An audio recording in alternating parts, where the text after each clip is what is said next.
Bismillahirrahmanirrahim. Assalamualaikum warahmatullahi wabarakatuh. Innal hamdalillah nahmaduhu wa nasta'inuhu wa nastaghfiruh wa na'udzu billahi min shururi anfusina was sayyiati a'malina. Man yahdihillahu fala mudilla lahu ومن يضلل فلا هادي له أشهد أن لا إله إلا الله وحده لا شريك له وأشهد أن محمدا عبده ورسوله لا نبي بعده اللهم صل وسلم على نبينا وقدوتنا ورسولنا محمد وعلى آله وصحبه أجمعين. وقال تعالى في كتابه العزيز يا أيها الذين آمنوا اتقوا الله حق تقاته ولا تموتن إلا وأنتم مسلمون. وقال عليه الصلاة والسلام كما جاء في مسند أحمد من دخل مسجدنا هذا ليتعلم خيرا أو يعلمه kana kal mujahid fi sabilillah wa man dakhalahu li ghairi dhalik kana kan naziri ila ma laysa lahu. Amma ba'd, ma'asyiral muslimin wal muslimat, a'azzanallahu wa iyyakum jami'an. Alhamdulillah, pada malam hari ini dengan izin Allah kita bisa hadir di dalam pertemuan yang luar biasa.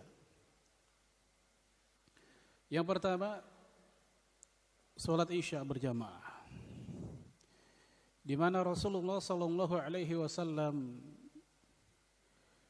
menyebutkan dalam riwayat Imam Muslim, salatul jamaah afdal min salatil fadh. Salat berjamaah lebih utama dibanding salat sendiri. Bi 27 darajah, yaitu 27 derajat di atasnya. Dan alhamdulillah kita sudah melaksanakannya. Lalu kemudian kita pun melaksanakannya awal waktu.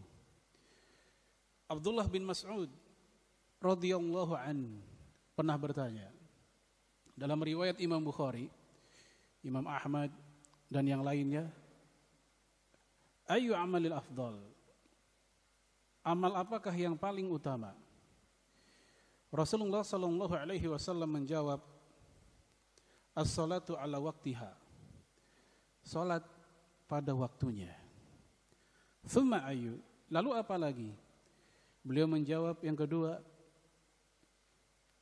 birrul walidain, berbakti kepada kedua orang tua. Thumma ayu, lalu apa lagi? Yang ketiga kali atau yang terakhir, Rasulullah menjawab, al jihad fi sabilillah, jihad fi sabilillah. Jadi kita lihat, ternyata apa yang nampaknya remeh bagi sebagian manusia, berjamaah ke masjid di awal waktu, dalam riwayat ini sampai-sampai lebih utama dibanding berbakti kepada orang tua dan jihad fisabilillah. Oleh karenanya dalam kesempatan yang lain yang direkam oleh Imam Ahmad dalam kitab Musnadnya,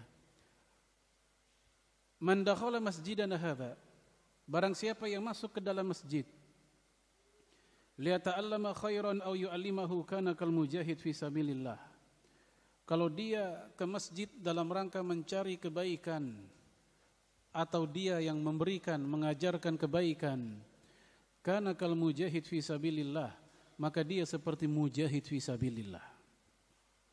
Langkah kaki kita dari rumah atau dari manapun tempat kita beranjak ke masjid ini dengan tujuan yang mulia, mencari kebaikan atau mengajarkannya, Rasulullah sallallahu alaihi wasallam menyetarakannya dengan mujahid fi sabilillah.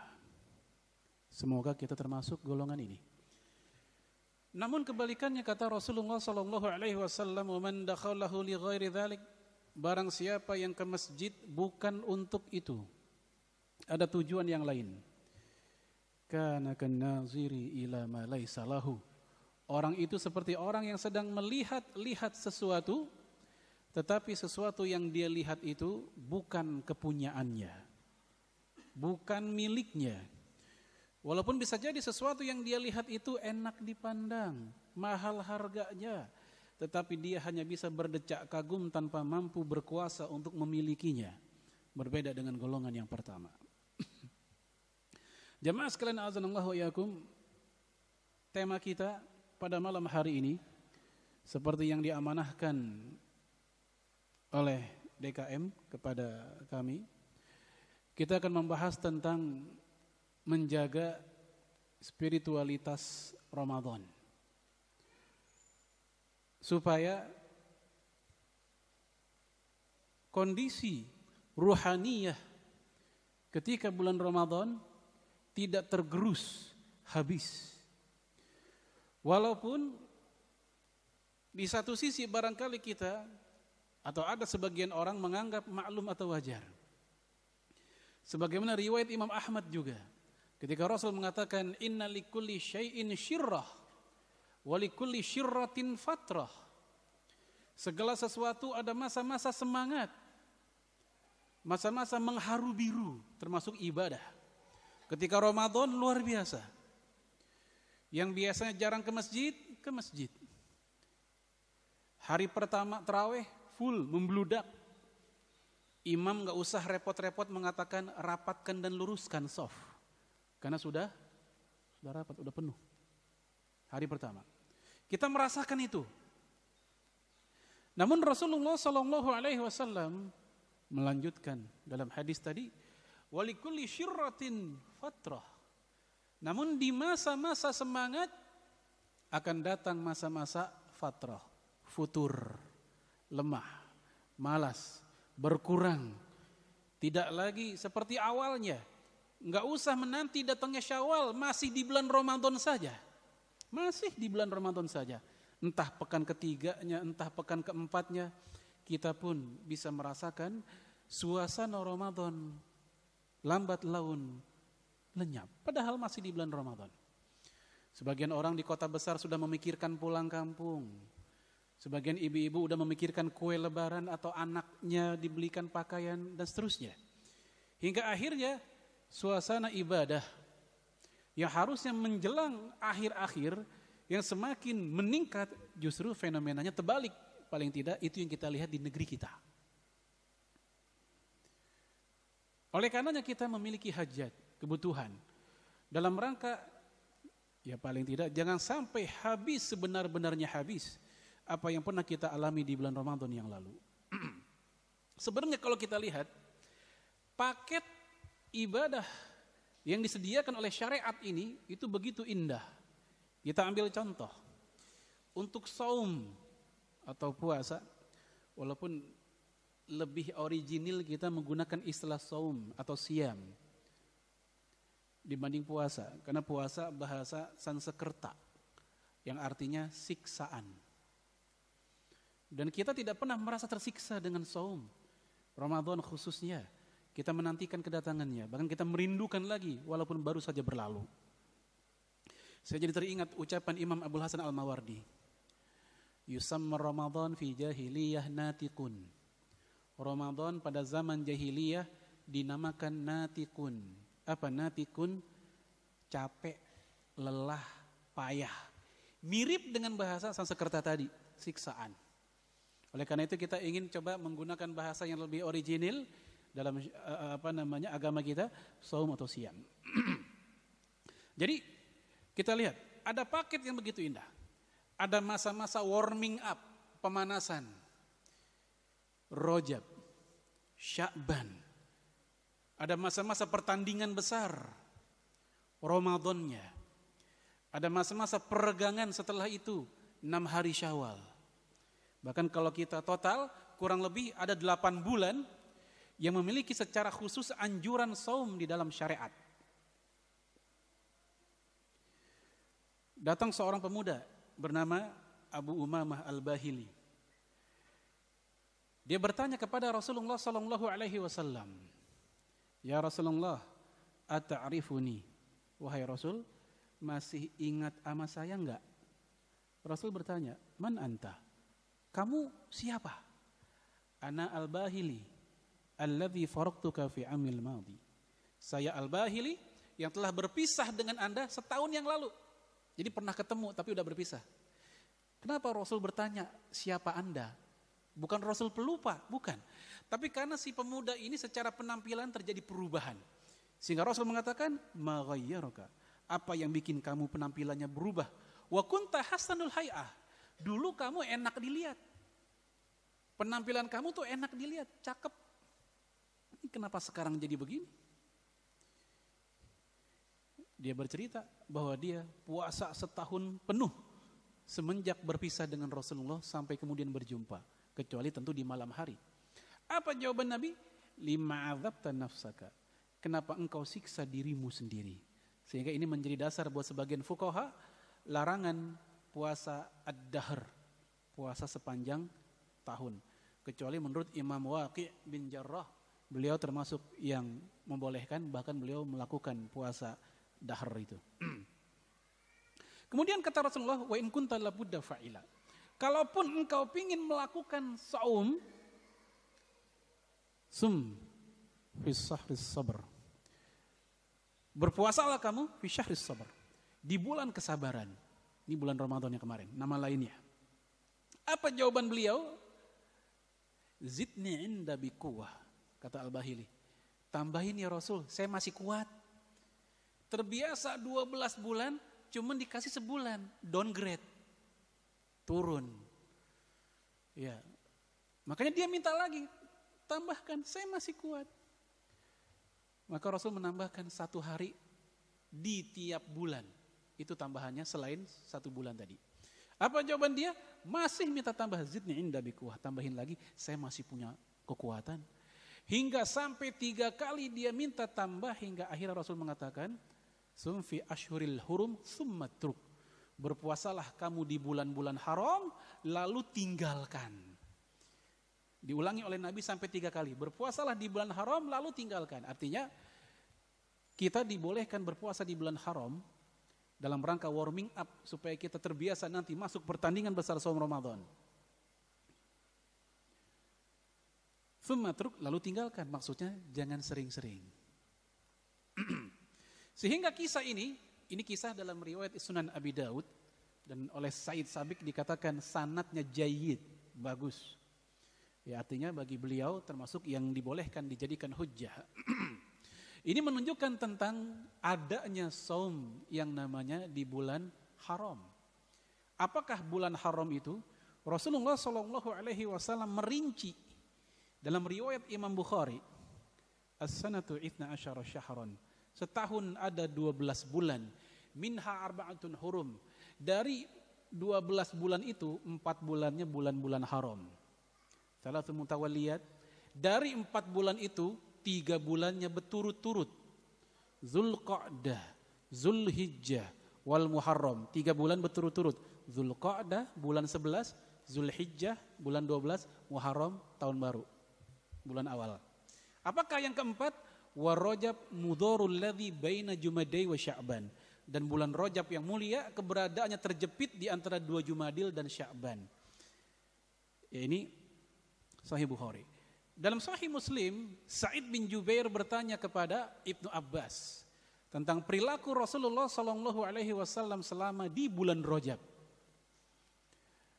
Kata Ibnu Abbas, kana yasum hatta naqul la yuftir.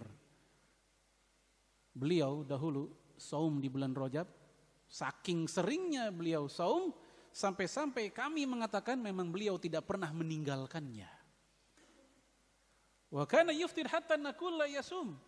Namun beliau juga pernah tidak saum Rajab, sampai-sampai kami mengatakan memang beliau tidak pernah melaksanakannya. Sehingga jamaah sekalian, riwayat-riwayat ini dijadikan dasar oleh para ulama umumnya. Walaupun sebagian ulama khususnya mazhab Hambali, mereka memakruhkan ya saum di bulan Rajab. Tapi umumnya para ulama mengatakan sunnah secara global, bukan secara terperinci, secara spesifik tanggal berapa, secara global di bulan Rajab. Ini kita lihat paket ibadahnya. Kemudian di Sya'ban juga demikian. Dengan kalimat yang mirip. Aisyah radhiyallahu anha wa kana yasum hatta nakula yaftir, kata beliau. Rasulullah di bulan Sya'ban itu sering banget puasa, saking seringnya sampai dia enggak pernah meninggalkan. Wa kana yaftir hatta nakula yasum. Sama. Masuk Ramadan, kemudian sekarang Syawal. Di mana Rasul mengatakan dalam riwayat Imam Muslim pula, man shoma Ramadan thumma atba'ahu bi sittati ayyamin Syawal kana kasiyamid dahr. Barang siapa yang saum di bulan Ramadan, kemudian disusul olehnya 6 hari di bulan Syawal, maka seakan dia saum selama 1 tahun full. Padahal tadi sudah disebutkan bahwa saum 1 tahun penuh itu dilarang oleh Rasulullah SAW. Tetapi Rasulullah yang memberikan cara ya alternatif supaya mendapatkan nilai yang sama dengan setahun penuh, yaitu dengan tambahkan 30 hari Ramadan dengan 6 hari Syawal. Syafi'iyah dan Hambaliyah, mereka dua golongan mazhab fikih Islam ini membolehkan baik berturut-turut atau lengkap-lengkap. Jadi buat Bapak Ibu yang sekarang belum kelar saum Syawalnya, jangan berkecil hati, masih ada kurang lebih 12 hari lagi. Kurang lebih. Betul enggak? 12 hari lagi. Masih ada. Jadi kita masih bisa. Ya. Baik. Lalu kemudian Zulqa'dah itu masuk bulan haram tadi yang dianjurkan saum. Zulhijjah. Adapun Muharram, apakah ada saum lainnya? Secara khusus ada. Yaitu Asyura. Ketika Rasulullah SAW berjumpa dengan sekelompok orang Yahudi yang sedang saum. Nabi bertanya, "Ma hadza? Ada apa ini? Ini apa?" Mereka menjawab, "Yaumun salihun." Ini hari baik, hari bagus. Najallahu Musa wa ashabahu min aduwihim. Ini hari di mana Nabi Musa dan sahabat-sahabatnya diselamatkan oleh Allah dari kejaran musuhnya. Siapa maksudnya? Fir'aun. Di hari tersebut, hari Asyura itu, hari di mana Nabi Musa dan Bani Israel yang menjadi pengikutnya itu Allah selamatkan dari kejaran Fir'aun. Dan di hari itu pula Fir'aun Allah tenggelamkan. Sehingga dalam rangka untuk mensyukuri hal itu, Nabi Musa pun berpuasa. Apa reaksi Rasulullah kepada orang Yahudi yang berpuasa dan menceritakan itu? Jawaban Nabi, "Nahnu ahaqqu min Musa bikum." Ya, kami lebih berhak terhadap Nabi Musa dibanding sama kalian. Maksudnya, kita orang Islam lebih berhak mengikuti Nabi Musa dibanding mereka. Karena secara prinsip dasar Nabi Musa, Nabi kaum muslimin. Nabi Isa, Nabi kaum muslimin. Sebagaimana hadis Sahih Bukhari, "Innal anbiya'a ikhwatun lil alat wa ummatuhum syatta wa ummahatuhum syatta wa dinuhum wahid." Para nabi itu bersaudara, bapak mereka satu, ibu mereka berbeda-beda. Begitu kata Nabi. Wa dinuhum wahid, dan agama mereka sama. Sehingga wajar Rasul katakan kita orang Islam ini lebih berhak ngikutin Nabi Musa dibanding kalian. Thumma amara bisiyamihi, kemudian Rasul pun memerintahkan para sahabatnya untuk melakukan saum di hari-hari Asyura itu. Dan kata Imam Ibnu Hajar dalam Fathul Bari, beliau Asyura itu idealnya 3 hari. 9, 10, 11. Ini yang tingkat pertama. Yang kedua yaitu ya 9 dan 10. Tingkat yang ketiga, yang terakhir 1 hari 10 saja. Sesuai dengan namanya Asyura, diambil dari kata asyarah, 10. Ya sekitar 10 Asyura. Baik, Bapak Ibu sekalian, ini kita baru ngangkat 1 poin tentang masalah saum. Sebuah paket ibadah yang begitu panjang sampai 8 bulan secara khusus ini dalam rangka menjaga stabilitas kesolehan kita. Namun demikian kita dapati ada beberapa paling tidak metodologi supaya suasana atmosfer kesolehan Ramadan tidak hilang begitu saja. Yang pertama selain saum tadi yaitu suhbatus solihin, bersahabat dengan orang-orang soleh, supaya ada rem ketika kita hendak melakukan keburukan, ada lingkungan yang membuat kita peka dan malu untuk melakukan keburukan itu. Nggak enak. Mohon maaf ibu-ibu, Ya ada sebuah komunitas ibu-ibu pengajian, bagus. Nah ceritanya ada seorang wanita muslimah yang terbiasa ngegosipin orang, hadir di majelis tersebut. Begitu dia ingin menggunjingkan orang lain, komunitas ini tidak menerimanya. Maksud saya, nggak cocok. Entah mulai tak dipedulikan omongannya atau dialihkan. Ini diantara manfaat suhbatus sholihin, supaya potensi keburukan kita pun teredam secara alamiah. Oleh karena itu, Nabi mengatakan dalam riwayat Imam Abu Daud, ar-rajul, atau dalam hadis lain juga, dalam riwayat Imam Ahmad, agak mirip bunyinya, al-mar'u ala dini khalilih falyanzur ahadukum man yukhalil. Kualitas agama seseorang tergantung siapa kawan dekatnya dia. Maka lihatlah olehmu, ya siapa yang menjadi kawan dekat orang tersebut. Kita lihat, anak muda punya motor apa misalnya, motor Thunder, motor besar. Biasanya dia akan bikin apa istilahnya itu anak muda komunitas motor hanya dengan yang sesama Thunder. Walaupun Tiger besar juga mungkin belum tentu cocok. Ini alamiahnya begitu manusia. Hewan juga demikian. Ayam hanya betah bergaul dengan ayam, walaupun bebek sama-sama unggas nggak betah. Apalagi ayam dengan buaya lebih nggak betah lagi.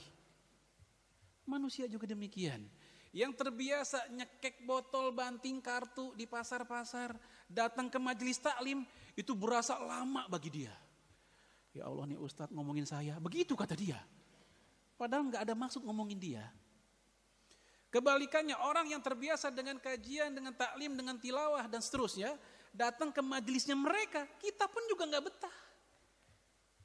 Makanya dalam kitab At-Targhib wa Tarhib yang disusun oleh Imam Al-Mundhiri, beliau menyebutkan sebuah riwayat ya secara mursal dari Sufyan bin Uyainah bahwasanya Rasulullah SAW mengatakan, kalau kita mendatangi sebuah majelis dan kita tatap wajah orang-orang yang hadir dalam majelis itu, dan ternyata membuat kita semakin ingat kepada Allah, itu majelis terbaik yang ada di situ.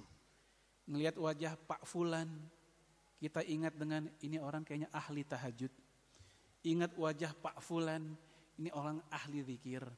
Ngelihat wajah Pak Fulan, dia ahli sedekah dan seterusnya. Maka diperintahkan untuk berlama-lama lah di sana. Itu majelis terbaik yang ada di muka bumi. Namun kebalikannya, kita mendatangi sebuah majelis perkumpulan manusia, kita lihat wajah mereka, kita tidak mampu ya mengingat Allah. Melihat wajah mereka, kita tak terbantu dengan wajah mereka untuk mengingat Allah. Dan kita pun tidak bisa merubah mereka. Itu majelis terburuk, jauhilah. Bahkan kalau kita mengkonversi ke zaman kita, yang namanya bermajelis sekarang ada yang maya di WA, apalagi Pak di BBM dan seterusnya. Ini grup-grup ini pun kita juga jangan jangan gampang mau untuk di-invite. Lihat isinya apa. Kalau isinya malah memperkeruh hati, mengotorkan pikiran dan juga meredam keimanan, mendingan kita mundur saja. Terima kasih Pak atas kehormatannya, saya diundang di grup ini, tapi mohon maaf saya belum bisa untuk campur di sini dan seterusnya. Ini dalam rangka apa? Mendapatkan milieu yang baik, bi'ah solehah, yaitu suhbatus sholihin. Bapak Ibu sekalian azanallahu wa iyyakum. Ini yang berikutnya, yaitu dalam rangka menjaga stabilitas kesolehan Ramadan kita. Yang kedua, yaitu bagaimanapun juga, sehebat apapun seseorang dalam mencari kawanan yang soleh, tetap ada masa-masa dia harus sendiri. Karena enggak selamanya kita bersama kawan kita. Enggak selamanya kita bersama komunitas yang baik itu. Dalam kesendirian. Apa maksudnya? Tarbiyah dzatiyah. Pembinaan diri sendiri. Dengan kurikulum yang benar. Dan bagi saya kesolehan seseorang baru teruji ketika dia seorang diri. Bukan dalam keramaian. Kalau dalam keramaian seseorang bisa faking good. Good, baik. Tapi fake, apa fake? Palsu. Kenapa? Di hadapan banyak orang. Dia akan tampilkan dirinya, disajikan dirinya di hadapan banyak orang dengan posisi yang terbaik. Ketika tilawah Quran, dipilih surat yang memang dia udah biasa. Kalau orang Jakarta bilang udah gacoknya. Apa Pak gacok? Pernah dengar Pak? Emang andalannya. Ya seperti itulah kurang lebih. Supaya apa? Enak didengar, orang pun suka sama dia. Ketika, mohon maaf, jadi imam sholat. Dibaca surat-surat juz-juz pertengahan. Yang orang jarang dengar, boro-boro hafal, jarang dengar. Tapi ketika dia sholat sendiri, ina atau ina lagi yang dia baca. Tabat yada, walaupun bicara sah. Ya. Tapi yang kita bahas bukan itu. Yang kita bahas adalah tentang betapa banyak orang yang ketika dalam keramaian ditampilkan dirinya dalam keadaan yang terbaik. Tapi dalam kesendirian betapa tiraniknya dia. Di hadapan istrinya, di hadapan anaknya, di hadapan dirinya sendiri. Di kamarnya, di rumahnya. Maka saat itu yang sangat penting untuk menjaga kesolehan kita at-tarbiyah az-zatiyah. Dengan kurikulum yang benar. Saya ambil contoh. Kenapa? Karena ada orang yang tarbiyah zatiyah tapi kurikulumnya salah. Contoh yang saya angkat yaitu di dalam kitab Talbisu Iblis yang disusun oleh Imam Ibnul Jauzi. Bukan Imam Ibnu Qayyim al-Jauziyah, lain orang dan lain zaman. Walaupun satu madhab, Hambali. Yaitu ketika Imam Ibnu Jauzi berjumpa dengan seorang sufi. Sufi ini sedang mencungkil kedua matanya. Ketika beliau ditanya, si sufi ini ditanya oleh Imam Ibnu Jauzi, kenapa? Jawabannya adalah karena mata itu sumber maksiat. Nah, berarti dia dalam rangka untuk menghindari maksiat, kan bagus, di sisi tujuan bagus. Tapi kurikulumnya salah. Wala tulqu bi aidikum ila tahlukah. Masuk ayat ini. Janganlah kalian menjerumuskan dengan tangan kalian sendiri ke jurang kebinasaan, melukai diri sendiri. Betul, gara-gara mata dibutakan dia nggak bisa melihat maksiat. Tapi saat yang bersamaan dia pun nggak bisa melihat mushaf. Dia nggak bisa menatap wajah orang soleh. Kan begitu. Jadi banyak hal-hal positif yang juga yang harusnya bisa dia dapatkan melalui matanya, tidak bisa dia dapatkan. Dan kalau memang betul ini mata kita bermaksiat, sudah ada formulasi yang syar'i. Qulil mu'minina yaghuddu min absarihim.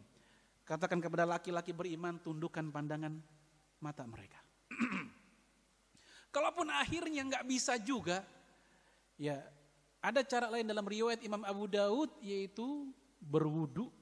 Karena wudu itu di antara fadilahnya adalah menggugurkan di antara dosa-dosa panca indera kita, termasuk mata. Dia mencolek atau mencungkil matanya. Ini yang saya maksud, ada wasilah yang ghairu masyru'ah, yang tidak disyariatkan. Ini contohnya. Maka yang ingin kita tegaskan tadi, tarbiyah dzatiyah yang disyariatkan. Bagaimana caranya? Yang pertama, kalau dulu kita tilawah Quran mengharu biru begitu banyak, sehari 1 juz sampai 2 juz segala. Sekarang jangan tinggalkan. Yang pertama tilawatul Quran, tetap jangan tinggalkan. Kalaupun gak bisa lagi 1 juz kayak kemarin, ya paling enggak setengahnya. Kalaupun nggak bisa setengahnya, paling enggak seperempat. Nggak bisa juga, ya udah 1 halaman dah. Jangan sampai tinggalin sama sekali. Nabi mengatakan, mohon maaf, yang hadis yang tadi yang belum saya kelarkan bacanya, ya inna likulli syai'in syirrah wa likulli syirratin fatrah. Segala sesuatu ada masa-masa semangat. Ketika masa-masa semangat akan datang masa-masa malas. Nabi melanjutkan, wa man kana fatratuhu ala sunnati faqad ihtada. Barang siapa yang masa-masa turunnya, masa-masa lemahnya tetap di atas sunnah. Jadi walaupun lagi malas tetap dia di atas sunnah. Nggak sampai keluar dari koridor. Faqad ihtada, itu orang tetap dapat petunjuk. Masih di bawah koridor petunjuk. Kebalikannya, ya, wa man kana fatratuhu ala ghairi dzalik faqad halak. Barang siapa yang masa-masa malasnya tidak di atas sunnah, maka dia telah binasa. Padahal kemalasan sendiri adalah sebuah kebinasaan. Itu kemalasan. Makanya kita diajarkan untuk doa berlindung dari kemalasan. Ditambah lagi kemalasan itu ya beriringan dengan datangnya keinginan kita untuk berbuat buruk. Faqad halak. Maka dia telah binasa. Nah, yang tadi walaupun kita tilawahnya enggak lagi seperti bulan puasa, yang penting masih mau tilawah. Imam Ibnu Qudamah, beliau menceritakan tentang salah satu tabi'in yang tadi sudah kita angkat namanya, itu Sa'id bin Jubair. Seorang tabi'in, salah satu murid terbaik Ibnu Abbas, dia juga seorang Ethiopia, Habasyi. Yaitu ketika beliau sedang sholat maghrib, ba'da maghrib, dan biasanya memang cukup banyak di antara kita, waktu yang paling enak itu ba'da maghrib tilawah. Ya. Nah beliau pun tilawah Quran ba'da maghrib. Anaknya ngeliatin, sekali duduk ayahnya sholat ba'da maghrib, itu kelar 30 juz. Sampai bolak-baliknya anak nih, bapaknya gak rapi-rapi juga, gak bangun-bangun juga. Sampai si anak ngeliatin bosan sendiri. Dia ke dalam, balik lagi. Bapaknya masih duduk. Dia menyelesaikan 30 juz ya sampai isya. Apakah isyanya, kalau di kita kan jam 6 maghrib, isyanya jam 7-an. Ya, itu dijelaskan kisah ini. Ya, kisah ini juga ada dalam kitab Sunan Abi Daud. Ya, tentang tabi'in ini. Yaitu dimungkinkan bahwa beliau Sa'id bin Jubair mentakhirkan isya'nya. Mentakhirkan. Jadi enggak jam 6 menuju jam 7. 1 jam doang 30 juz gimana bacanya?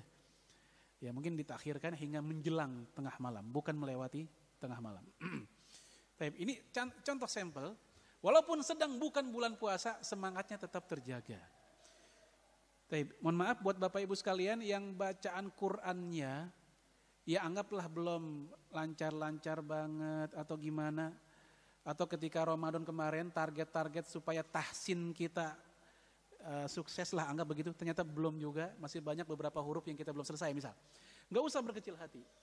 Karena Rasulullah SAW menyebutkan dalam riwayat Imam Ibnu Majah, Imam Muslim, Imam Abu Daud dan cukup banyak, man yaqra'ul Qur'an wa huwa yatata'ta' fihi wa alaihi syaq falahu ajran. Orang yang membaca Al-Quran walaupun dia terbata-bata wa alaihi syaq dan berat baginya, sulit. Terbata-bata dan sulit. Mungkin di antara manusia ada yang baca Quran beberapa huruf dia susah. Mohon maaf kalau di Jawa, orang Jawa itu ada yang susah untuk mengucapkan, melafazkan huruf ain. Ain jadi eng. Alhamdulillahirabbil ngalamin tuh ada yang model kayak begitu. Huruf H jadi K. Ya, Al-Fatihah, mohon maaf. Itu ada yang model kayak begitu. Ya anggaplah dia masih proses belajar. Tapi akhirnya walaupun sudah jungkir balik belajar, masih begitu juga. Wa alaihi syaq, dia berat. Rasul katakan dia berat. Falahu ajron, tetap dapat 2 pahala. 2 pahala. Pahala apa? Pahala dia mau baca udah bagus kok.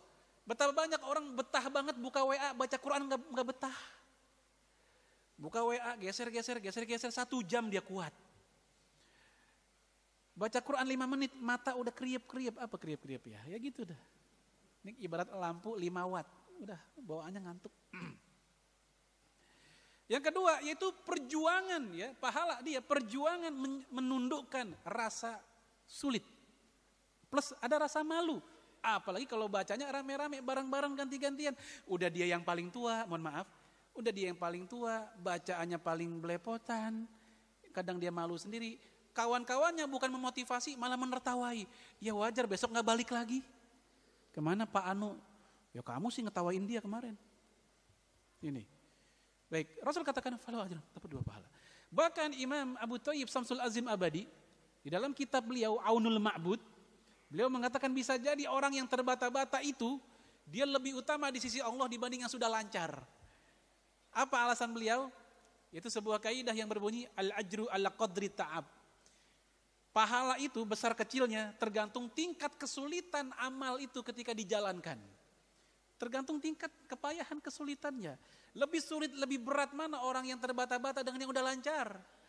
Orang yang udah lancar kan enak, tapi udah hafal, luar biasa kan. Tapi tolong nih jangan salah tafsir. Kalau gitu nggak usah lancar aja deh. Jangan begitu juga, nggak begitu maksudnya.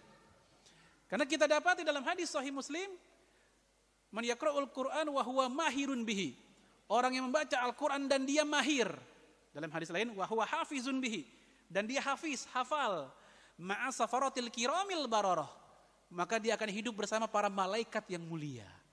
Jadi mau lancar ke, mau enggak lancar ke, dua-duanya dihargai oleh Rasulullah SAW. Ini tilawatul Quran tadi. Tapi ini kurikulum tadi. Lalu kemudian juga ya kita lanjut poin yang ketiga, sehebat apapun seseorang dalam tarbiyah zatiyah, dia membutuhkan seorang guru untuk melakukan riayah, maintenance, pengingat baginya. Sehebat apapun para sahabat Nabi, ada Rasulullah Shallallahu Alaihi Wasallam yang menjaganya. Sehebat apapun Imam Syafi'i, ada Imam Malik yang mendidiknya. Sehebat apapun Imam Ibnu Qayyim al-Jauziyah, ada Ibnu Taimiyah yang juga mendidiknya. Maka sehebat apapun kita dalam membenahi pikiran kita, hati kita, ruhani kita, kita membutuhkan seseorang. Terserahlah kita mau istilahkan apa. Mau diistilahkan ustadz atau guru atau apa saja yang mampu menjaga, menasihati kita dalam kondisi turun iman kita atau bagaimana. Melalui SMS-nya, melalui WA-nya, melalui apa istilah anak sekarang, tahajud call.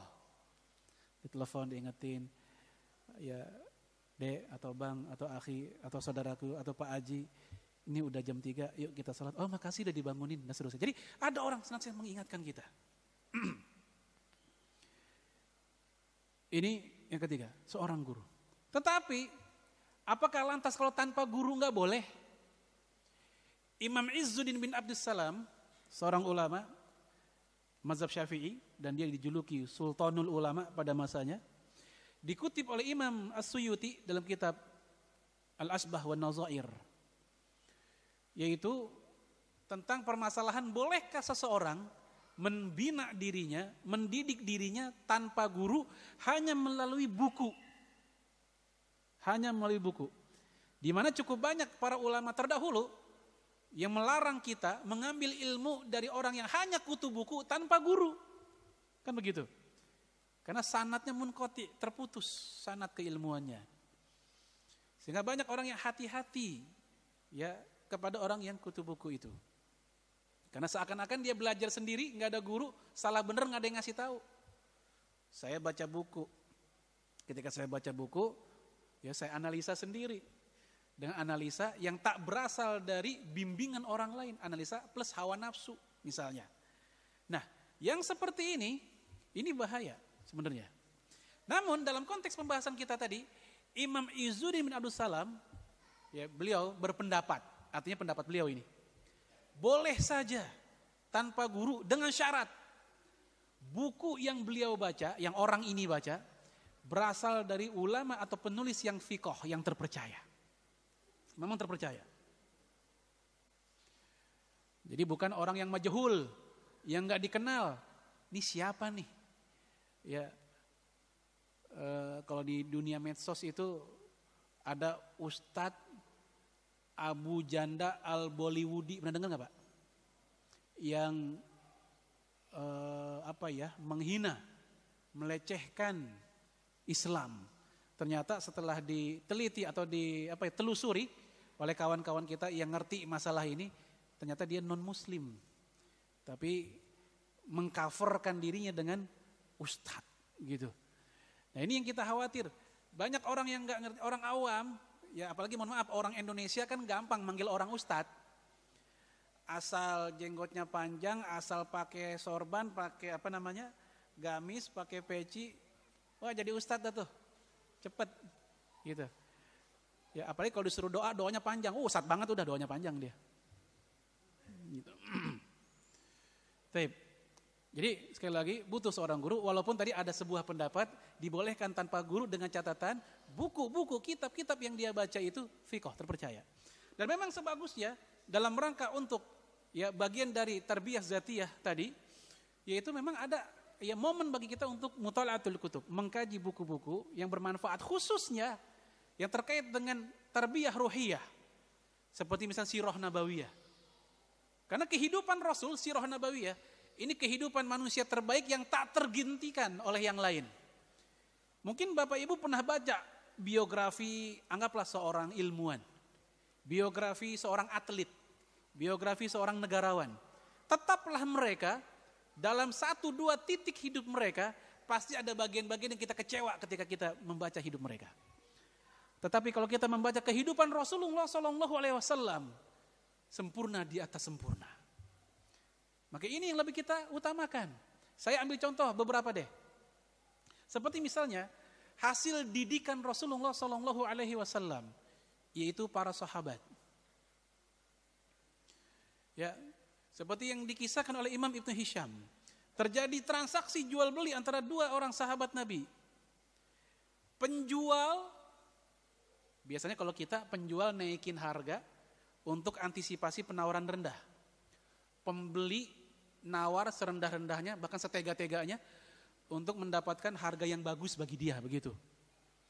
Ya, ini kebaliknya, penjual malah menurunkan harga, pembeli malah menaikkan harga. Anggaplah harga bandrol Rp10.000, anggap Rp10.000. Kata yang jual, saya jual kepada Anda Rp8.000, malah diturunin. Kata yang beli, saya beli deh Rp12.000, malah dinaikin. Izinkan saya untuk sedekah dengan Anda. Sama-sama ingin sedekah, hingga mereka pun ribut. Hal ini terjadi hanya pada masa Rasulullah. Kalau pada masa kita, coba orang nawar, tega banget nawarnya. Sampai yang dagang juga sakit hati, ya Allah ini orang nawar gini amat gitu. Contoh kedua dalam riwayat Imam Muslim, ketika Rasulullah SAW pulang kepagian, pulang dalam sebuah perjalanan kepagian, sampai di rumah bertanya kepada Aisyah, ya Aisyah, hal indaki tu'am. Aisyah, ada makanan enggak? Jadi Rasul pengen nyarap nih, pengen sarapan. Ternyata enggak ada. Apa jawaban Nabi? Fa inni shaim. Ya udah, kalau gitu abang puasa aja. Saya yakin ibu-ibu kalau suaminya kayak gini pasti senang. Pertama uang belanja utuh. Enggak repot. Dan ini juga menunjukkan bahwasanya saum sunnah itu dibolehkan niatnya setelah subuh, itu kejadiannya setelah subuh dan Rasul pun tidak sahur. Ya. Ya, ini contoh ya beberapa fragmen pada masa Rasulullah Sallallahu Alaihi Wasallam, betapa indah kehidupan mereka. Sehingga kalau kita baca, kita berpikir kadang ini beneran apa dongeng sih? Tapi itu benar-benar ada dalam kehidupan mereka. Maka dalam rangka menata kondisi rohaniyah kita, Mutalatul Kutub khususnya Sirah Nabawiyah atau kitab-kitab tentang kehidupan orang-orang soleh. Kemudian Bapak Ibu sekalian, sarana selanjutnya dalam rangka untuk menjaga stabilitas kesolehan kita itu di Ramadan, yaitu ihya'us sunnah, menghidupkan sunnah Nabi Sallallahu Alaihi Wasallam. Dan tentunya sunnah Nabi itu banyak bervariasi. Para ulama bahkan seperti Syekh Yusuf Musa rahimahullah, beliau pernah membagi sunnah Nabi ada 2 model. Ya, karena dia pakar usul fikih.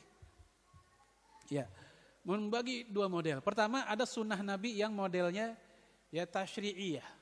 Sunnah tasyri'iyah. Apa maksudnya? Sunnah Rasul yang berdampak pada syariat. Ada sunnah yang ghair tasyri'iyah. Sunnah Nabi yang tak berdampak pada syariat, melainkan itu perilaku Rasulullah dalam posisi Rasulullah sebagai seorang ayah, seorang suami, seorang laki, atau seorang anggota masyarakat. Saya ambil contoh dalam hadis Imam Ahmad dalam kitab Musnadnya. Ketika Rasulullah bergurau dengan salah satu sahabatnya bernama Zahir. Cara bercandanya Rasul dengan cara menutup mata Zahir dari belakang, ditekap begini. Sambil bertanya tentang ini siapa? Maka dijawab oleh Zahir, ini Rasul. Ketahuan dari wanginya, harumnya tangannya. Nah, ini cara bercanda Rasulullah. Oleh beliau, Syekh Yusuf Musa, maka ini bagian dari sunnah yang ghairu tasyri'iyah. Tidaklah lantas menjadi sunnah hukumnya nekep mata teman dalam bercanda. Faham maksud saya Pak? Itu maksud saya. Ada yang ghairu tasyri'iyah. Atau contoh lain, yaitu ketika Rasulullah Sallallahu Alaihi Wasallam melarang kita menyimpan daging kurban melebihi 3 hari. Beliau ini, Syekh Yusuf Musa ini, mengkategorikan riwayat ini sebagai ghairu tasyri'iyah. Kenapa dilarang lebih dari 3 hari? Kita tahu zaman dulu belum ada freezer. Belum ada kulkas. Karena khawatir kalau lebih 3 hari itu daging menjadi rusak, busuk. Nah, kita lihat hari ini bukan 3 hari, dikornetkan sampai berbulan-bulan lamanya. Kenapa? Itu merupakan cara untuk supaya lebih awet. Bukan berarti para ulama sekarang nggak ngerti hadis itu, ngerti. Tapi mereka melihat ini pasti ada sebab kenapa Nabi larang. karena ke sana. Ini ghairah tasyri'iyah.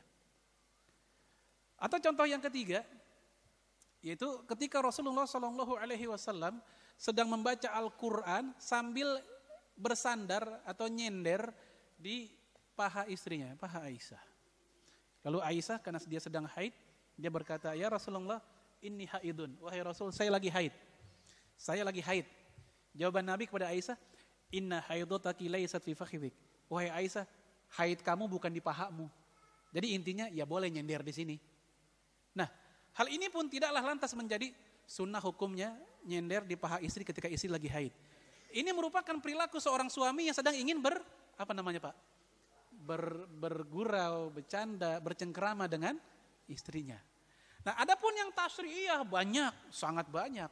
Shollu kama ra'aitumuni usolli, enggak ada pilihan lain, salat mesti dari Nabi. Khudh anni manasikakum, ambil dariku manasik haji kalian, enggak ada pilihan lain. Haji kita harus metodologi Rasulullah. Atau ketika Rasulullah SAW berjumpa dengan seorang wanita bernama Ummu Sinan, seorang wanita yang sudah tua, dia udah nggak sanggup untuk pergi haji, tapi dia pengen banget haji, ingin haji, tapi udah nggak kuat.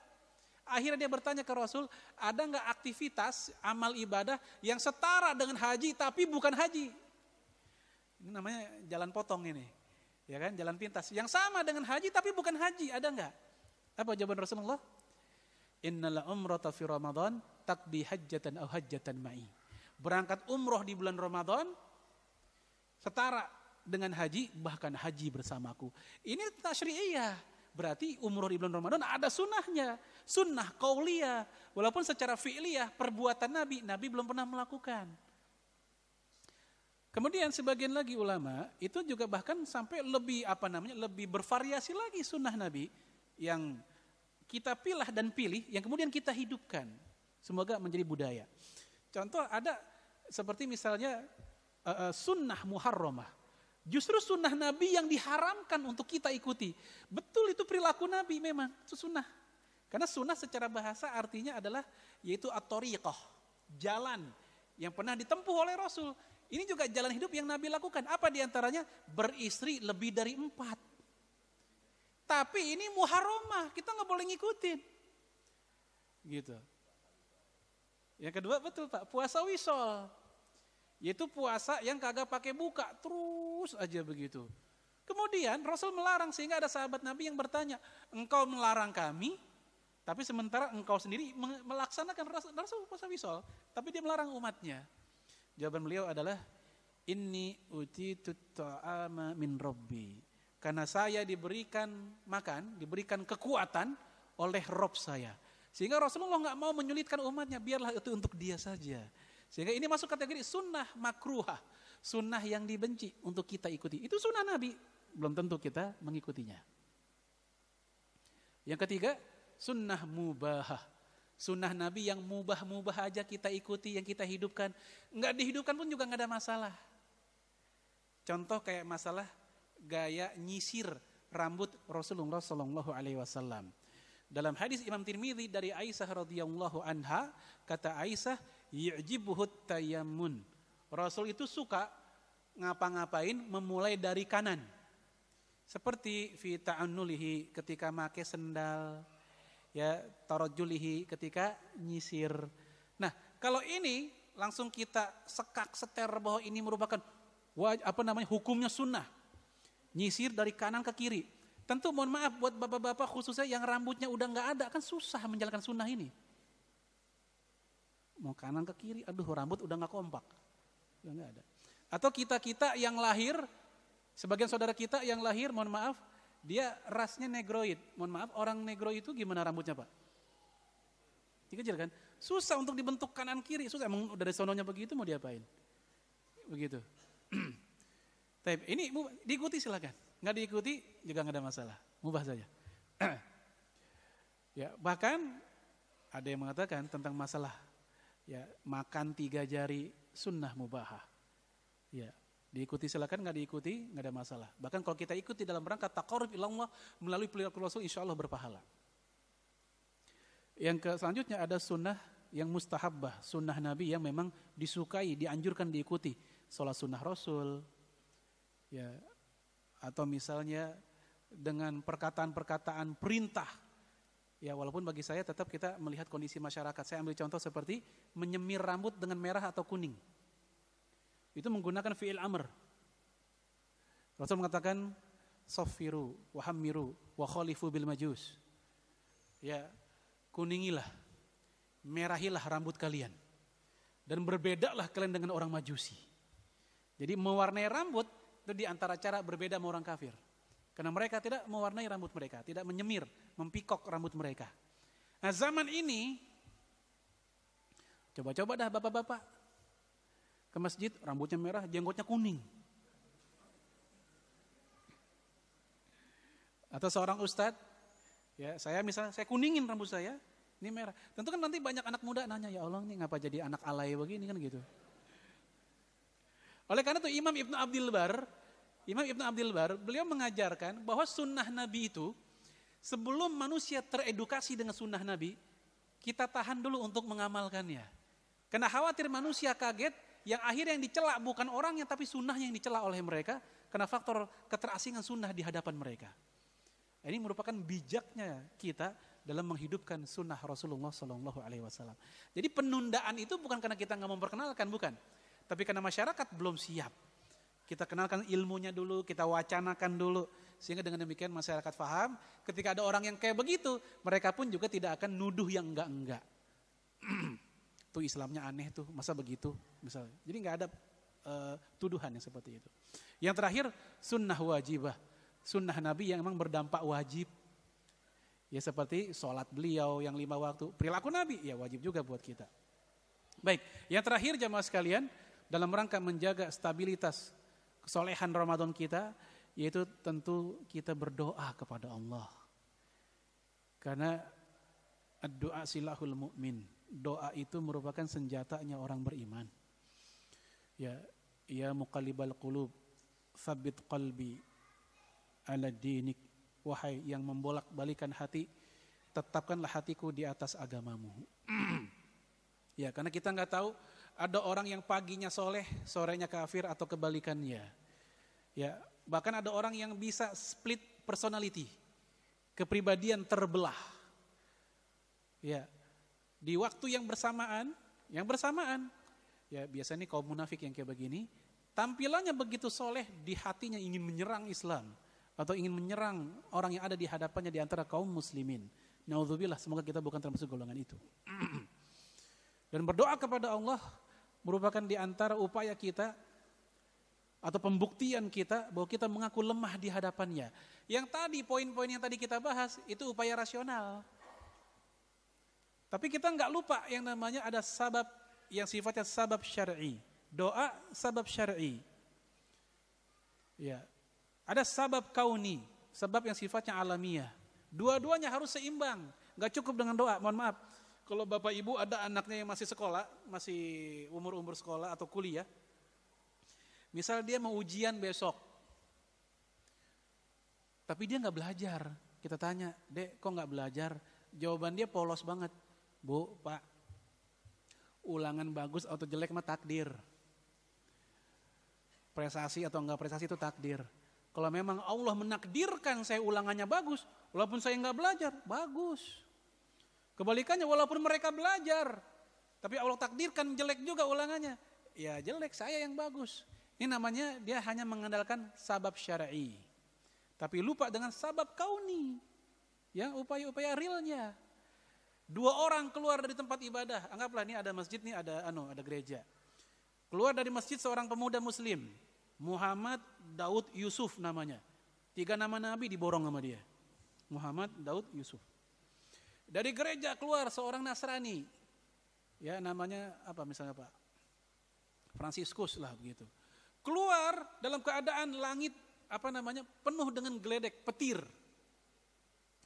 Yang pemuda Islam ini keluar dengan payung, yang ini keluar dengan daun pisang. Kira-kira di antara keduanya mana yang paling mungkin kesambar petir? Payung atau daun pisang? Ini anak fisika pasti ngerti. Payung. Kita nggak bisa bilang Allah tega ya yang kena yang payung. Nggak bisa begitu. Ini sabab kauni disediakan juga. Betul bahwa banjir itu takdir dari Allah. Tapi sebab kauninya juga terjadi. Buang sampah sembarangan, bikin perumahan di tempat air serapan, ya wajar terjadi banjir. Maka sama yang tadi itu. Upaya sebab kauni sudah, sebab syar'inya jangan lupa. Supaya akhirnya punya kekuatan yang sama untuk menjaga stabilitas rohani Ramadan kita. Barangkali itu yang saya sampaikan, semoga bermanfaat buat saya pribadi dan jamaah sekalian. Hadanallahu wa iyyakum ajma'in. Assalamualaikum warahmatullahi wabarakatuh. Baik, cukup. Ya, kita akhiri dengan kafaratul majlis. Subhanakallahumma bihamdika asyhadu an la ilaha illa anta astaghfiruka